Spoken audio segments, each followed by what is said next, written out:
ওয়াকিয়া বলবো যেটা আমাদের ইমানের নূরকে বাড়িয়ে দেয়। আমার নবী বহুদিন আগে ঘোষণা করেছে, আবু বকর, আল্লাহর ঘোষণা, আমাকে হিজরতে যেতে হবে, তুমি হবে আমার সঙ্গী। বলেন না সুবহানাল্লাহ।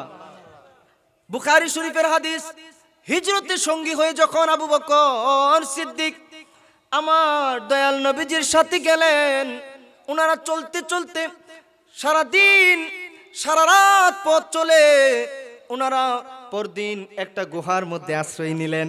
গুহার বাইরে এসে আবু বকর সিদ্দিক একটা বকরিকে খুঁজতেছে, বকরিওয়ালা নি পাওয়া যায়, কোনো বকরির একটু দুধ নি নবীকে খাওয়ানো যায়।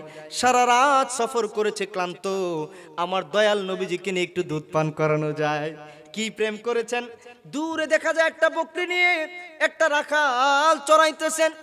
ডাক দিল, আনো তোমার বকরির উনানটা একটু তুমি এটার দুধ আমার কাছে বিক্রি করো। একটু দুধ নিলেন, একটু দুধ নিয়ে যেই মাত্র নবীজিকে খাওয়াইলেন, আবু বকর সিদ্দিক বড় তৃপ্তি পেয়ে গেলেন, বড় শান্তি পেয়ে গেলেন। প্রেম তো করছে প্রেম করার মতো। আহারে, প্রেম যদি করতে হয় নবীর সাথে করো, যেই নবী সারা জীবন তোমার জন্য কেঁদেছেন, এখনো কাঁদেন। এমনকি মেরাজের রাত্রেও একান্ত রবের সাথে প্রেমালাপ, কিন্তু নবী কয় আমি উম্মত ছাড়া কিচ্ছু বুঝি না। হাসরের দিনও কাঁদবে, যেদিন তোমার মা, বন্ধু বান্ধব, বউ কেউ তোমার মনে রাখবে না, সেদিন একজন কাঁদবে, তিনি কে? নবী মোস্তফা। সুবহানাল্লাহ বলেন না। এই জন্য নবীর প্রেমে চিঠি লিখতে রাজি আছো? মন ভরে তোমরা নবীজির প্রেমে দুরূদ শরীফ পড়বা, তাহাজ্জুদ পড়বা, রাতে ঘুমানোর আগে 100 বার দুরূদ শরীফ পড়বা। আমার নবীর যে সুন্নতগুলা বর্তমানে মানা হয় না, আমার নবী যে হাদিসে বলছে কিয়ামতের আগে ফিতনা চতুর্দিকে গ্রাস করবে, মানুষ যেদিকে যাবে চতুর্দিকে ফিতনা, হাতে জ্বলন্ত আগুনের আংরা রাখার চাইতে, কয়লা রাখার চাইতে ঈমান রাখা হয়ে যাবে বড় কঠিন। ফিতনার দিকে যে তাকাবে ফিতনা তাকেই গ্রাস করবে। সকালবেলা একজন মানুষ ঈমান নিয়ে বের হবে, সন্ধ্যায় ঈমান হারা হয়ে ঘরে ঢুকবে। চতুর্দিকে জিনার বাজার বেড়ে যাবে। কিয়ামতের অন্যতম আলামত হলো এলেম, দ্বীনি জ্ঞানগুলো উঠে যাবে। সমাজের ইতর শ্রেণীর লোকেরা সমাজের মাতাব্বর হবে, বিচারক হবে। মানুষ গুনাহকে গুনাহ মনে করবে না, গুনাহকে গুনাহ মনে করবে না। বলেন এই সবগুলা ফিতনা বর্তমানে আছে কিনা? এমনকি আপনারা শুনলে অবাক হবেন, আমার নবীজি এটাও বলেছেন যে ফিতনা এমন বেশি বাড়বে, এত বেশি বাড়বে যে মানুষ, বুখারী শরীফের হাদিস, হাদিস নাম্বার 7115, আমার নবীজি বলেছেন হাত্তা ইয়ামুরুর রাজুলু বিকবরির রাজুলি ফায়াকুলু ইয়া লাইতানি মাকানা, ইয়া লাইতানি মাকানা। মানুষ একটা কবরের পার দিয়ে হাইটা যাবে আর বলবে, হায় এই কবরে যদি আমি থাকতাম, এই কবরবাসী যদি আমি থাকতাম, তাইলে আমি বেঁচে যেতাম। মানুষ কত বড় বিপদে পড়লে, কি পরিমাণ ফিতনায় পড়লে মানুষ, জীবন্ত মানুষ বলে যে আমি যদি কবরে যাইতাম। এই কথা আপনিও বলেন। নবীজির ঘোষণা, প্রত্যেকটা বাণী আমরা অন্যদিন সতর্ক করব। শুধু এটা বলি, আপনি আমি সবাই বলি। কেমনে জানেন? সন্তান কত কষ্ট করে বাবা মানুষ করে, আমি আপনাদেরকে কিছু ইঙ্গিত দিলাম। কিন্তু এই সন্তান যখন দুনিয়ার একটু শরীরে গতরে বড় হইয়া, একটু জ্ঞানী গুণী হইয়া, দুনিয়ার রং তামাশা ঢুইকা সন্তান এখন নেশা করে, সন্তান এখন খারাপ ফিতনা, খারাপ মানুষের সাথে ঘুরে, সন্তান এখন অমানুষের মতো হয়ে গেছে। বাপ মার তার কোনো দরকার নাই। বাপ মারে সে ধমক পর্যন্ত মারে, নাউজুবিল্লাহ বলেন। বাপ মারে একটু কথা টেরবেটের হইলেই, কথা একটু বেশি বললেই সে বাপ মারে ধমক মেরে বসায় দিতে চায়। বাবা কষ্টে আত্মচিৎকার দেয়, মা কষ্টে চিৎকার মারে মাঝে মধ্যে। আহারে, এমন কুসন্তান দেখার আগে আমার মরণ হইল না। কি হচ্ছে সমাজে? নারী চিকিৎসার জন্য গিয়ে ধর্ষিত হচ্ছে। পত্রিকা খুললে দেখা যায় শিশু পর্যন্ত ধর্ষিত হচ্ছে। হচ্ছে না? কেউ নিরাপদ নাই। মা অবৈধ রিলেশন করে সন্তান ডাস্টবিনে ফেলে দিচ্ছে। পত্রিকা খুললে দেখা যায়, সোশ্যাল মিডিয়ায় দেখা যায়। স্বামী মাথার গাম পায়ে ফালাইয়া, তারপরে শরীরে রক্ত জড়ায়া, ঘাম জড়ায়া, দিন নাই রাত নাই কষ্ট কইরা, ওভার টাইম কইরা টাকা কামাই করে বিদেশে থাকে। বহুদিন পরে শুনে, দেশে আইসা শুনে যে বউ আরেকজনের সাথে পরকীয়ায় লিপ্ত। মনে হইতেছে নীল আসমানের নিচে আমার চেয়ে বড় অসহায় আর কেউ নাই। আফসোস করতেছে, আরে এই দৃশ্য দেখার আগে, এমন পরিস্থিতি, মহাবিপদ আসার আগে আমার মরণ হলো না কেন? এইভাবে এইভাবে বোনের সম্পদ ভাই মেরে ফেলতেছে, ইতিমের সম্পদ খেয়ে ফেলতেছে, গরিব এমন মজলুম ব্যক্তিও সমাজে আছে, আহারে আরেক জালেম তার সম্পদ, তার টাকা পয়সা, তার কাছ থেকে চাঁদাবাজি করতেছে, সে বিচার দেওয়ার জায়গা পায় না। কারণ বিচারক ওই চাঁদাবাজের পক্ষের লোক, ইতর শ্রেণীর লোক ক্ষমতার মস্তদে বসে গেছে। সে শুধু আল্লাহর কাছে আত্মচিৎকার দিয়ে বলে, আল্লাহ আমি বড় অসহায়, আমি বড় মজলুম। এরকম বিপদ চতুর্দিক দিয়ে গ্রাস করে পৃথিবী কিয়ামতের দিকে আগাচ্ছে। এই ফিতনা যদি বাঁচতে চান তাইলে আপনার এক নাম্বার আল্লাহ রসুল ঈমান সম্পর্কে, কিয়ামত সম্পর্কে জ্ঞান অর্জন করতে হবে। আল্লাহর ওলিদের সহবতে আপনাকে থাকতে হবে, নেক আমলের দিকে আপনাকে ধাবিত হতে হবে, নাইলে দাজ্জালের ফিতনা থেকে বাঁচতে পারবেন। বাবা মনে রাখবেন, ঈমানের চাইতে দামি দৌলত আর, চরিত্রের সাথে দৌলত আর নাই। আমরা মাঝে মধ্যে আফসোস লাগে, কিছু মাহফিলে গেলে একদল লোক আইসা আমাদের কাছে কয়, হুজুর আজকা বিড়িয়াত গুলারে, আজকে মহিলাগুলার ইচ্ছা মতে কইবেন। আমার এলাকার ভাষায় বললাম আর কি, যে হুজুর আজকে মহিলাগুলারে বেশি করে বলবেন, ওদেরকে একটু হেদায়েত বেশি দরকার। হুজুর এরা কথা শুনে না, রং তামাশা করে ঘুরে সমাজটারে নষ্ট করে লাইতেছে, বুঝছেননি? যে বলতেছে তার ঘরেও কিন্তু মা বোন বউ বাচ্চা আছে, সে সারা দিন দোকানে বসে সিগারেট টানে আর ফাও আলাপ করে, মসজিদেও যায় না, অথচ তার ঘরের বউরে, তার ঘরের মহিলারে ঠিক করার দায়িত্ব দিছে আমারে। অবস্থাটা বুঝছেননি? এরপরে জিগাইলাম, বাবা কোরআন পড়তে পারেননি? কয়ে হুজুর দুঃখের কথা মনে করাই দিছেন। হুজুর ছোটবেলা থেকে কাজ করি, হুজুর কত কষ্ট করছি, হুজুর ছোটবেলাতে মা বাপ পড়াইছে না, মা বাপ পড়াইছে না। কেমন রেডিমেড আলাপটা দেখছেন নি? রেডিমেড মাহফিলের পর আজকে বিরিয়ানি দিত না, রেডিমেড বিরিয়ানির মতো আলাপ। হুজুর মা বাপ পড়াইছে না, মা বাপ পড়াইছে না, মা বাবারে দোষ দে। অথচ কোন মা বাপ কি না পড়াইতে চায়? মা বাপ তো কষ্ট করতে চায়, আর মা বাপ পড়াইছে না, এখন কেন পড়ো না? মৃত্যুর আগ পর্যন্ত তুমি আমি ছাত্র, বিশ্বজোড়া পাঠশালা মোর সবার আমি ছাত্র। কিয়ামত পর্যন্ত, দুলনা থেকে কবর পর্যন্ত তুমি জ্ঞান অর্জন করো না কেন? কোরআন শিখার চেষ্টা করতে করতে, দিন শিখার চেষ্টা করতে করতে মরলেও তো আল্লাহ তোমার মাফ দিতে পারে কিনা? তুমি এখন চেষ্টা করো না কেন? এখন আলেমদের মজলিসে বসো না কেন? এরপরে আরো কি হুজুর ফুলাফান একবারে নষ্ট হয়ে গেছে গা হুজুর। ফুলাফান সারাদিন মোবাইল, টিকটক, হ্যাঁ হাফ প্যান্ট ফিন্দা খেলা, জুয়া, এগুলা নেশা, এটি আজ ঠিক করবেন হুজুর। ফুলাফান কথা শুনে না, অথচ ফুলাফানের মধ্যে ওনার ছেলেও আছে কিনা? উনি কিন্তু ওনার ছেলের কোনো সময় নামাজের নসিহত করে, উনি অনেক চিন্তা করে ওনার ছেলে মেয়ে কেমনে বড় বিল্ডিং করে থাকবে, ভালো জায়গায় বিয়ে করবে, শরীরটা কেমনে হৃষ্টপুষ্ট হবে। কিন্তু ওনার ছেলে মেয়েরে সারা দিন সারা রাত মোবাইল টিপতে দেয়, ফজরের সময় ডাক দেয় না। নাউজুবিল্লাহ বলেন না, ফজরের সময় ডাক দেয় না। আরে উনি কোরআন শিখায় না, তরবিয়ত শিখায় না, আদব শিখায় না। দুনিয়ার আগুনে যদি সন্তান পড়ে যাইতো, একটা কুকুরের বাচ্চাও যদি আগুনে পড়ে দৌড়ায় গিয়ে মুরব্বি বাঁচায় দেয়। আরে এই আল্লাহর এই চার পায়ে জানোয়ার, এই অবুঝ প্রাণীরে কেন তুমি আগুনে ফেলতেছো? অথচ ওনার ছেলেটা মেয়েটা রাত ভর কোথায় যায়, কোথায় চলে, কার সাথে মিশে, কি খায়, হ্যাঁ মোবাইলে কি করে খবর নেই। চিরস্থায়ী জাহান্নামের পথে সন্তান যাইতেছে, খবর নেই না।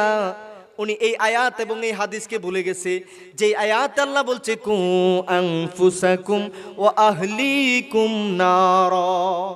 জাহান্নামের আগুন বড় কঠিন, জাহান্নামের আগুন থেকে তোমরা নিজেরাও বাঁচো, তোমাদের পরিবারকেও বাঁচাও, আলকেও বাঁচাও। বলেন এই আদেশ কার? সবাই মহব্বতে আবার বলুন কার? শুধু তাই না, আমার নবীজি বলেন দায়ুস কোনোদিন জান্নাতে যাবে না। বলে হুজুর দায়ুস কারা?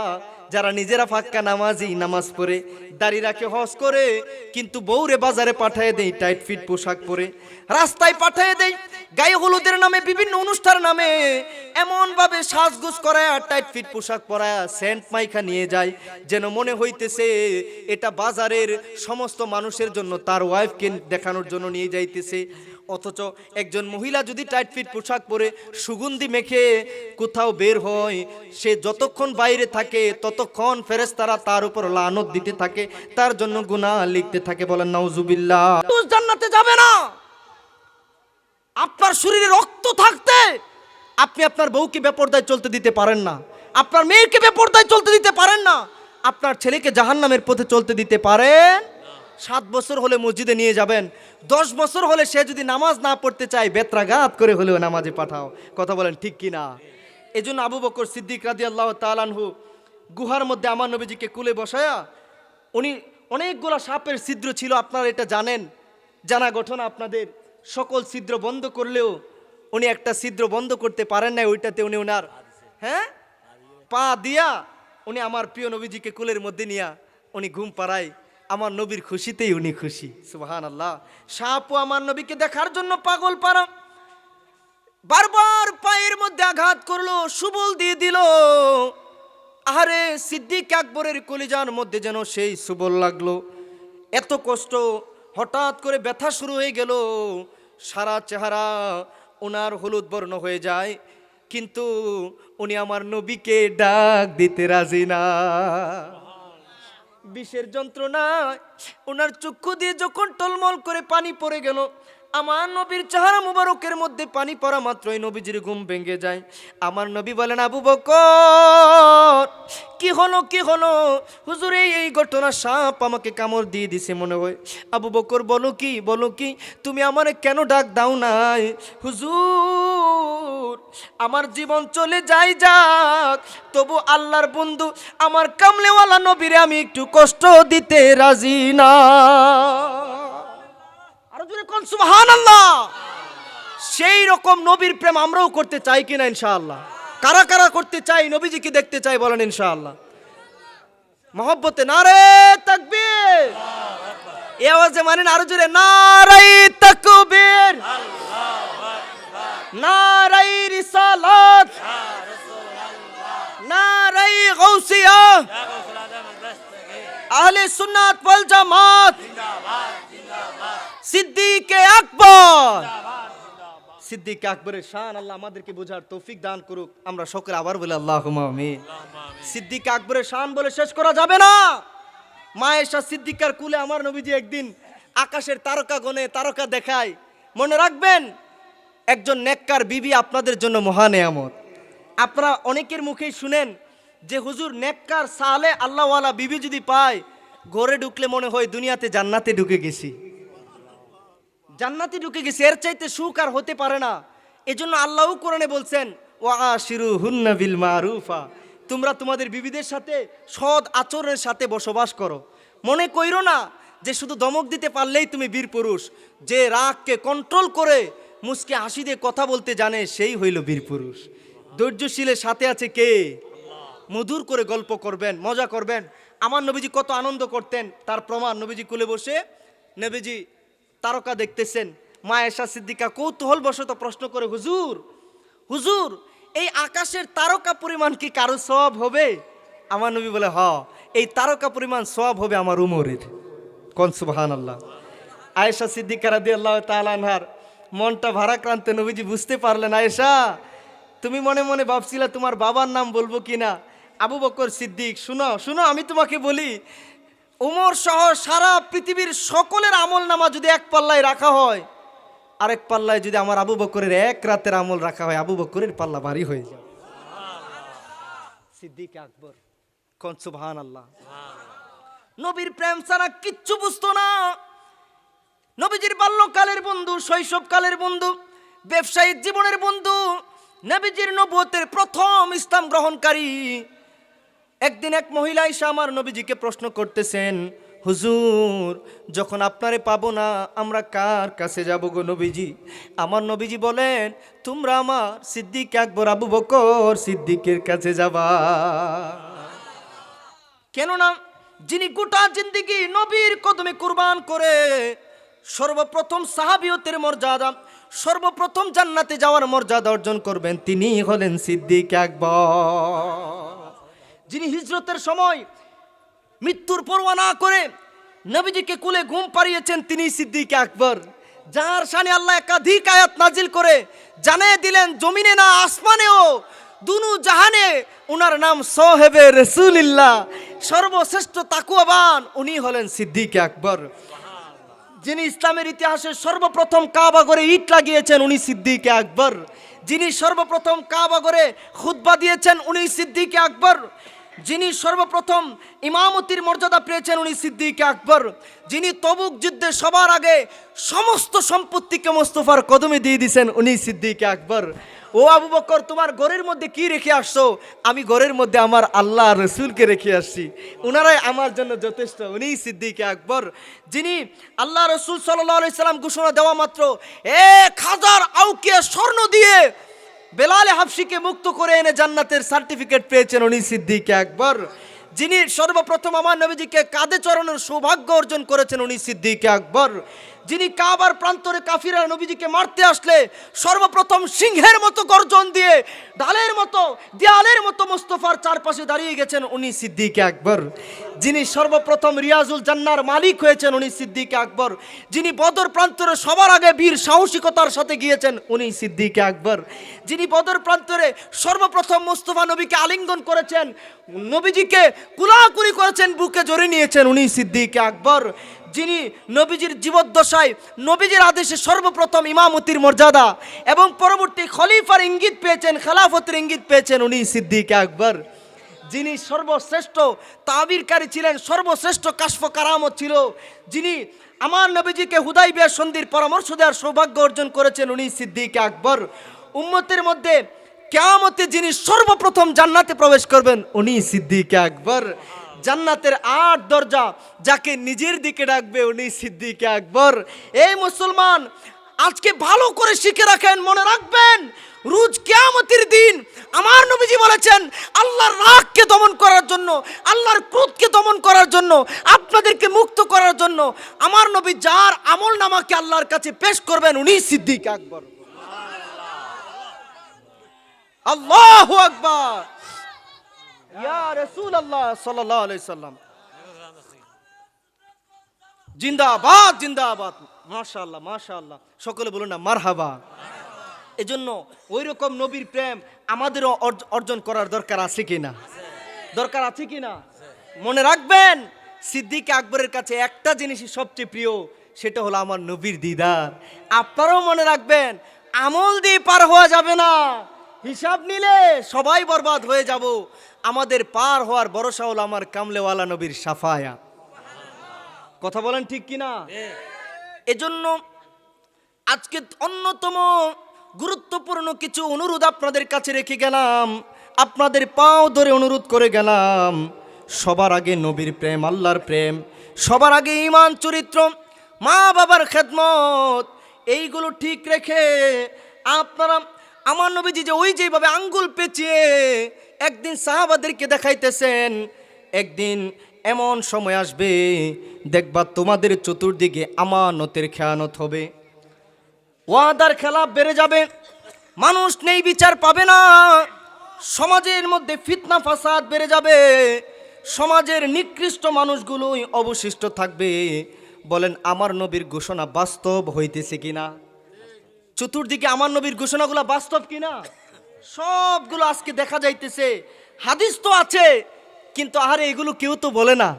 কেউ যদি বলতো আমার যুবক ভাইগুলো হয়তো একটু সতর্ক হয়তো বা এত মোবাইলের নেশা, এত ইহুদি খ্রিস্টানের খেলার নেশা, খেলোয়াড়দের নেশা, নায়ক নায়িকার নেশা না রাইখা সে একটু মুস্তফা নবীর প্রেমের নেশায় ঘুরতো। সে এইরকম কেশোয়া সুন্নি যুব কল্যাণ পরিষদের এই জান্নাতি মজমা সাজানোর জন্য আমাদের আলহাজ বশির আহমদ সাহেব ওনার জান মাল কুরবান করে উনি লক্ষ লক্ষ টাকা খরচ করে এই মাহফিলগুলো কায়েমের জন্য আগায় আসে। আপনারা সবাই আগায় আসেন, আমি আপনাদের জন্য মুসাফির মানুষ, কিভাবে দোয়া করব? আল্লাহ আপনাদের এই খেদমতকে উসিলা করে আপনাদের দুনুজাহানে কামিয়াবি দান করে দেখ। আপনাদের যাদের মা বাপ দুনিয়াতে নেই আল্লাহ বেহেশত নসিব করে দেখ। এই মাহফিল কায়েম করার জন্য আল্লাহ আপনাদেরকে সবসময় হিম্মত তৌফিক দান করুক। ভুল ত্রুটি মাফ করে এই মাহফিলের উসিলায় আল্লাহ আপনাদেরকে নবীর দিদার দান করুক। আরেকটু জুড়ে বলেন আল্লাহুম্মা আমিন।